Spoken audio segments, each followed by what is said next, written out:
enough that you are passionate. It's not enough that you are on fire. Make sure that you are passionate and driven for what is right. And as we can see today in America, we have seen in 9/11 what misguided zeal could do.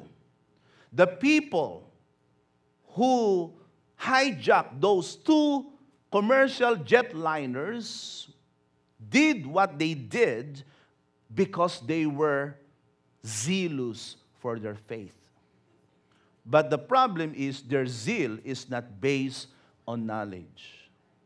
Look at these Muslim fundamentalists, these militants who are willing to put bombs on the bodies of their children, who are willing to expose their women and their children to violence, all because of their faith in their God.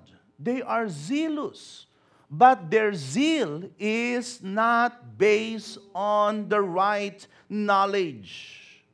We believers must not have misguided or misplaced zeal, but our zeal must be for the Lord. Now we understand. Are you with me?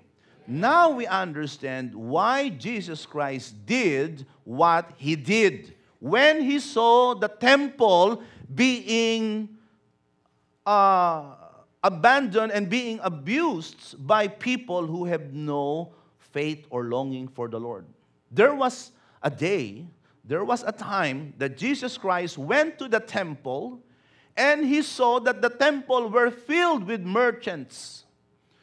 All kinds of vendors were plying their wares and selling all kinds of animals, and there was a lot of deception. There was a lot of bad things happening in the temple. When Jesus saw that the temple of the Lord was being destroyed and was being abused, Jesus Christ did a Rambo. He tied something on His forehead, painted some war paint on His face, and He took a whip and started whipping the people. Get out of here. Not you, huh? Not you. Get out of here. How dare you? How dare you make my Father's house into a den of thieves? Don't you know that my house should be a house of prayer? Yeah. He overturned the tables. He whipped them, shouted at them, and really, pushed them away from the temple. Now, when the disciples saw that, they were not offended. They didn't say, "Ooh, you said a bad word, Jesus." They were not offended. They approved of it. And the disciples said, "Oh, we remember that zeal for your house consumes me." Look at that in John chapter 2, verse 17. The apostles did not disapprove of what Jesus did. They remembered that Jesus did those things because of His zeal for the Lord. The jealousy on God's part is not born out of insecurity. It is not inferiority. It is not weakness. Hindi dahil siya'y mahina. Hindi dahil siya'y insecure. Hindi dahil siya'y walang magagawa. The jealousy, the zealousness of God is not coming out of inferiority, insecurity, or weakness. Rather, it comes from His protective instinct. You see, if you love somebody, you will protect that person. You will protect that object. God is zealous for us. That's the reason why God doesn't want us to walk away from Him. This is the reason why God doesn't want us to become cold in our hearts for Him, because God is zealous for us. You now understand, God is not insecure. God is not inferior. God is not weak. But God is glorious and majestic. And in His love for us, He doesn't want us. It's natural. It is natural for God to feel jealous for us when we begin to love the things of the world. Because God loves us. How many among us, especially those of us who are married, that you will not feel jealous if your spouse is beginning to flirt with other people or begin to lose his or her affection for you? Aren't you not gonna feel jealous? Aren't you gonna try to win back your spouse? You can understand the feelings of God.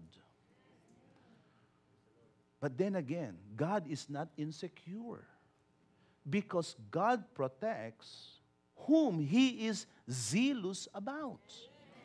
I am zealous for my ministry. Are you thinking with me? I am zealous.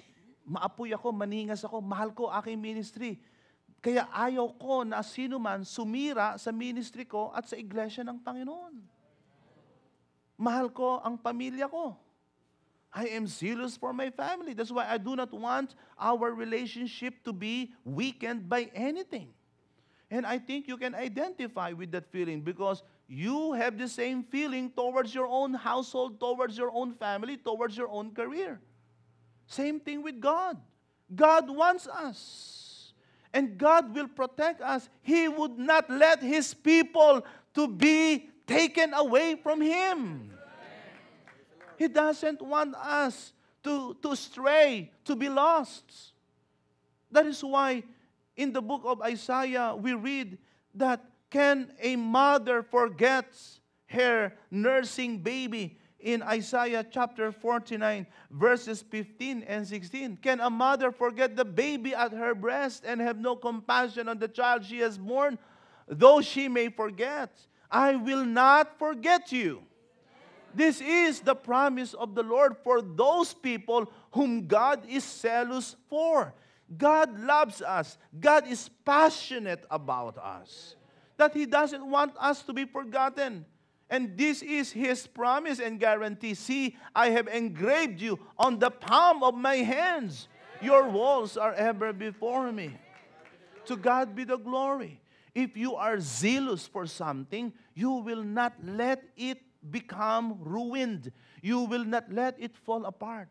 If you are zealous for God, you will not let your relationship with God to fall apart. If you are zealous for the church, you will not let your membership to deteriorate. Hindi mo pababayaan ang iyong pagiging kabahagi sa iglesia ng Panginoon na humina, na malamig, na pagayon-gayon lamang. Because you are zealous for the church. You are zealous for the Lord. If you are zealous for something just like God, you will not let that which you are zealous about to be forgotten, to be neglected, and to be forsaken. How can we be zealous? Number one, repent. Repent.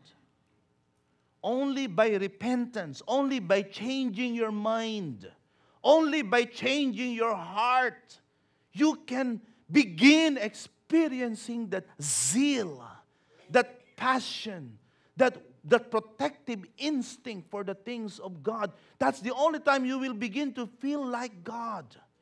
Look at that, 2 Corinthians chapter 7, verse 11.